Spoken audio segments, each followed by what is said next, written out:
yung unang itinuturo na mastermind, aba, siya na ngayon ang star witness. Ang galing, di ba?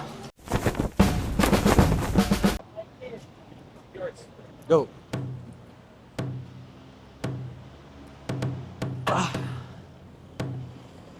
Nakakapagod na kayong mga putang ina nyo. Sa tingin ko, oras na dapat na wakasan ang malinaw na sistematikong panloloko.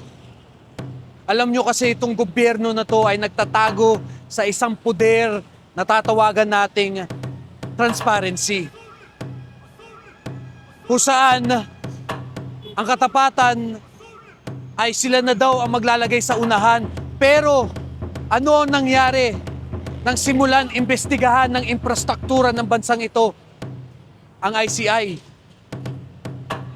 Para bang naglabas sila ng isang malaking kurtina at nagsara ng pintuan at sasabihan tayo na huwag kayong mag-alala, tiwala lang. Eh wala nga kami tiwala sa inyo, di ba? Kayo ang nagnanakaw ng pera namin, kaya nga kayo iniimbestigahan eh.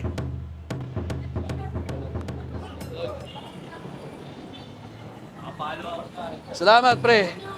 Pero ang katotohanan, walang tunay na katarungan sa saradong imbestigasyon. Dapat malaman ng taong bayan ang pagdinig ng ICI. Bakit? Paano kami magtitiwala sa inyo? Eh kung sarado yung proseso. Pera ng taong bayan ang pinag-uusapan natin dito. Yung pera na pinanggagawa ng mga tulay, ng mga kalye, ng mga bagay na magpapagaan sana ng buhay namin, dapat bawat sentimo alam ng tao kung saan ito napupunta.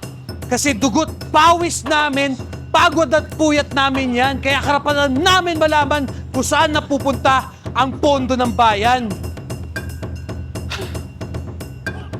At sa mga usaping redak-redak na yan, pinapakomplikado nyo lang yung sitwasyon eh. Para lang mapaikot nyo yung mga tao, tapos sasabihin nyo na meron nangyayari. Kayo ba? Payag ba kayo na ganun? Ako hindi ako papayag. Ang hinihingi lang naman namin ay yung ganap na walang pagkukubling liwanag. Dapat malaman natin ang mga itsura ng mga taong involved. Dapat alam din natin ang bawat salita, bawat hinga, utot, pag-atubili, pagnidig ng boses. Dapat mababasa rin namin ang bawat dokumento, bawat pirma na pipirmahin, at yung porsyentong komisyon na natatanggap nila. Dapat lubos naming naiintindihan kung ano ang nangyayari. Dahil gusto lang rin naman kasi namin malaman sino talaga ang pinoprotektahan nila. Gusto lang rin namin malaman sino ba talaga ang may tunay na salarin. Pero kung itatago nyo yung proseso, tapos bakit para bang lagi nyong pinapahaba yung kwento, tapos pag meron na tayong tutumbukin, biglang ililihis nyo yung kwento. Putang ina, ano ba nangyayari? Dahil kung wala naman talaga kayong tinatago, bakit kayo natatakot sa amin? Bakit ayaw nyo malaman ng taong bayan kung ano ang nangyayaring pagdinig sa ICI? Kasi kung wala naman kayong tinatago, dapat hindi rin kayo matakot, di ba? At saka, hindi lang naman ako ang nangihingi o nananawagan. Pati na rin ng mga simbahan ay nananawagan katulad ng CBCP, Iglesia ni Cristo, at saka ang mga malalaking mamamahayag katulad ng mga ulat ng ABS-CBN. Lahat nananawagan na i-livestream ang proseso at gawing hybrid para malaman na lahat ng tao ang katotohanan. Tapos pagtatanungin mo sila, bakit kailangan isarado? Sasabihin nila, para mabilis. Eh putang ina, yan nga yung pinakamabagal na paraan para makuha ang katotohanan. At higit sa lahat, hindi ba kami ang mga boss nyo?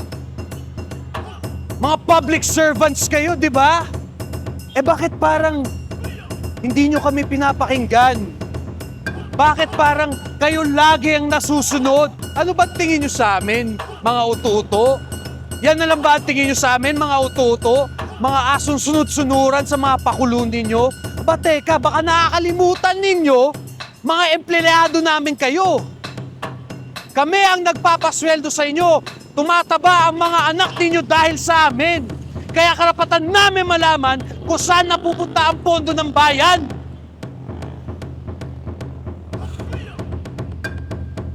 Tapos, sasabihin pa nila,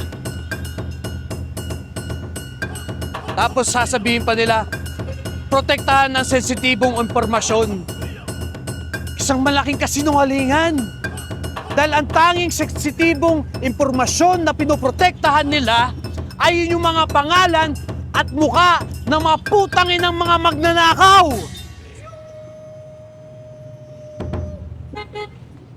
Ano sa tingin mo? Tama ba ito o hindi? Siguro for me lang na since na-open naman yung flood control na issue, mas okay nang i-broadcast nila kung ano yung nangyayari para maging aware din yung ibang tao, especially yung ibang department na ibang maaring meron din ganong issue. Actually, hindi po ako ngayon sa mga private investigations kasi hindi po natin alam kung ano nangyayari and wala pong transparency. Kasi ang kailangan po ng mga Pilipino ngayon, transparency kasi nawala na po tayo ng transparency sa flood control project eh. So, kung tatanggalin pa po natin yung transparency through private investigations, edi parang tinatraidor po natin ulit yung mga Pilipino. So, hindi po ako agree doon. So, kung mananagot lang po ang usapan, edi yung current administration, which is si Bongbong Marcos and si Sara Duterte, both po sila liable sa mga nangyari sa Pilipino kasi sila yung tumatayong pinuno ng sambayanan ngayon sa Pilipinas. And I think dapat din managot yung mga senador na naidadawit ngayon kasi hindi naman sila magbabanggit ng pangalan kung wala namang credible evidence behind it. Yun nga lang, sa justice system natin ngayon, hindi napapatunayan ng maayos kung sila ba yung may kasalanan o hindi. Usually, nakakatakas yung mga involved na high-ranking official. Hindi po, dapat po kasi malaman din po ng taong bayan yung nangyayari po. Hindi po siya pwedeng maging private para sa Hindi. Bakit? Kasi dapat open sila sa atin eh. Kasi isa sila sa sa part ng government. So dapat open sila sa atin at hindi yung sa kanila lang yung kumbaga hindi nila sinisikret sa atin yan. Mahirap yan bonin kasi sa Pinas, daling bayaran. Baga, hindi na okay. Baga, kung gagamitin ng privado, di sasabihin, paano magiging aware yung mga tao? Kaya nga balita, dapat alam ng mga tao. Kung ipa-private, pwede kasing mabaliktad eh. Hindi natin alam yung pwedeng mangyari. Mas maganda kung investigasyon, pakita sa tao para sa transparency kasi buwis ng tao yan eh. Dapat alam ng mga tao kung saan napupunta yung pera nila. Kaya dapat transparent, kita. Dapat i-public, hindi ka. Ang Kiko Patrol ay walang kulay na kinikilingan. Para po kami sa kahit kanino na may magandang hangarin sa bayan. Kahit anong kulay ka pa. Para sa Pilipino, para sa Pilipinas, Kiko Patrol, ano?